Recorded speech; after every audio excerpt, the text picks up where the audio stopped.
रीवा शहर के वार्ड क्रमांक 33, 34 और 35 अंतर्गत झंडा परमिट से पचमढ़ा मंदिर तक विकास यात्रा निकाली गई। इस दौरान पूर्व मंत्री एवं रीवा विधायक राजेंद्र शुक्ल ने हितग्राहियों को योजनाओं के लाभ प्रदान किए। इस अवसर पर निगम के अध्यक्ष वेंकटेश पांडे, पूर्व महापौर वीरेंद्र गुप्ता, निगम आयुक्त संस्कृति जैन एवं अधीक्षण यंत्री शैलेंद्र शुक्ल मौजूद रही। इस दौरान पूर्व मंत्री ने कहा कि भाजपा सरकार हर वर्ग का ध्यान रख रही है। नई शराब नीति बनाई गई है जिसमें मध्य प्रदेश में शराब के अहाते बंद किए जा रहे हैं। नई दुकानें नई बढ़ाई जाएंगी। ये नीति 1 अप्रैल से लागू कर दी जाएगी। इस नीति से प्रदेश में खुशी की लहर है। मुख्यमंत्री पूर्व मंत्री ने कहा कि अहाते बंद होने से अब महिलाएं सुरक्षित महसूस कर रही हैं। मुख्यमंत्री ने एक नई योजना लाडली बहना योजना शुरू की है जिससे 1000 रुपये महीना दिया जाएगा। लाडली लक्ष्मी योजना के कारण हमारे प्रदेश में जो लड़कियों की संख्या कम थी वो अब बढ़ गई। इन योजनाओं से हर कहीं हर जगह उसका लाभ दिख रहा है। सरकार सभी बहनों को उनके खाते में सीधे हर माह पैसा डालेगी। हमारी सरकार ने आयुष्मान कार्ड बनवाए जिससे सभी कार्डधारी लोगों को हर जगह अस्पताल में 5 लाख रुपए तक का इलाज निःशुल्क हो रहा है। शहर में जो कच्चे घर थे, छत नहीं थी, उन्हें 2,50,000 रुपए देकर चेहरे पर मुस्कान लाई गई है। गरीबों को निःशुल्क अनाज दिलाने का काम किया है। इन सभी योजनाओं का लाभ विकास यात्रा के माध्यम से लोगों तक पहुंचा है। बुलेट रिपोर्टर के लिए ब्यूरो रिपोर्ट। लेके दौड़ पड़ा। अब हम तो इतने साल मंत्री रहे, इतना सुंदर पंडाल और इतना, अब रीवा में पता नहीं कितने भूमि पूजन और लोकार्पण हमने किए होंगे। रीवा शहर की कोई ऐसी सड़क नहीं है जहां का भूमि पूजन और फिर उसका लोकार्पण मैंने ना किया। चाहे वो PWD और सबका मिला लें, मैं जिस सड़क में निकलता हूं तो मुझे याद आता है इसका मैंने उस समय भूमि पूजन किया था। वो तस्वीर मेरे नजरों के सामने से गुजर जाती है। ऐसा कोई सड़क नहीं है जिसका भूमि पूजन न किया हो, जिसका लोकार्पण न किया हो। एक गली नहीं है जिसका भूमि पूजन लोकार्पण न किया हो। तो मैंने उस समय भी कार्यक्रम देखे, लेकिन इतना बढ़िया पंडाल और इतना बढ़िया मंच, और ये तो हम पहली बार देख रहे हैं।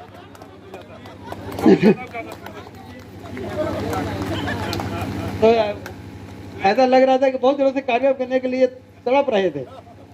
अब मुख्यमंत्री जी के विकास यात्रा का आयोजन आ गया तो कहीं कि अब न चूको चौहान।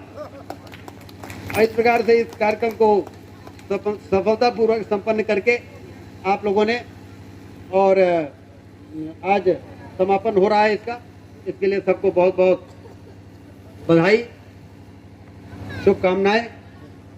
और अब फोटो माताओं बहनों के साथ कमिश्नर मैडम ने योजना बनाई है।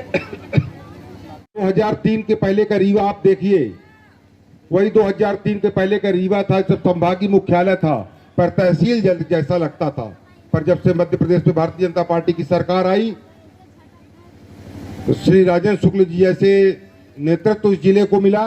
आज रीवा की दशा दिशा और सब तस्वीर बदल गई है। याद करिए, पहले चलने के लिए सड़कें नहीं होती थी, गड्ढे होते थे मोहल्लों में, अतरियों में, कहीं भी आप जाइए। पर आज किसी भी मोहल्ले, गली, अतरियों में चले जाइए, आपको सब जगह कंक्रीट की सड़कें मिलती हैं।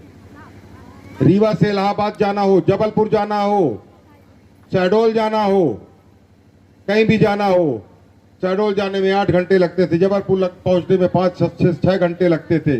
आज इलाहाबाद जाने में 4-4 घंटे लगते थे। जनता पार्टी की जब से प्रदेश में सरकार आई तो भारतीय जनता पार्टी की सरकार ने विकास के कार्य तो किए ही, साथ में जन भावनाओं का आदर भी किया। गरीबों के लिए सबसे ज्यादा भारतीय जनता पार्टी की सरकार माननीय शिवराज सिंह चौहान जी और प्रदेश के प्रधानमंत्री आदरणीय मोदी जी ने ध्यान दिया। गरीबों के लिए प्रधानमंत्री आवास का निर्माण कराया गया।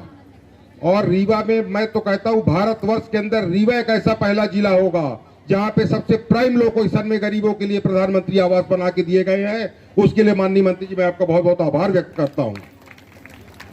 25 फरवरी तक विकास यात्रा चलनी है, तो जो बचे हुए दिन हैं उसमें ग्रामीण क्षेत्र रीवा विधानसभा का जो ग्रामीण क्षेत्र है उसमें कल से शुरू होगा।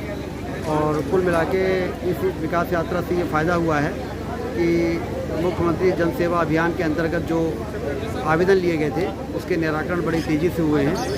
चाहे वो संबल योजना का रहा हो, चाहे आयुष्मान कार्ड का रहा हो, चाहे पट्टा देने का रहा हो, चाहे अन्य योजनाओं के क्रियान्वयन की बात रही हो, बड़ी मात्रा में पात्रता पर्ची से लेके और PM स्वनिधि योजना से लेके प्रकरण स्वीकृत हुए हैं। और जनता को बहुत बड़ी मात्रा में लाभ हुआ है। सरकार ने हाथा बंद करने की पिछले शुरुआत की है। कैबिनेट ने जो ऐतिहासिक निर्णय किया है कि जो आहाते हैं शराब की दुकानों के साथ लगे हुए, वहाँ लोग बैठ के जब पीते हैं तो एक अराजकता का वातावरण तैयार होता है।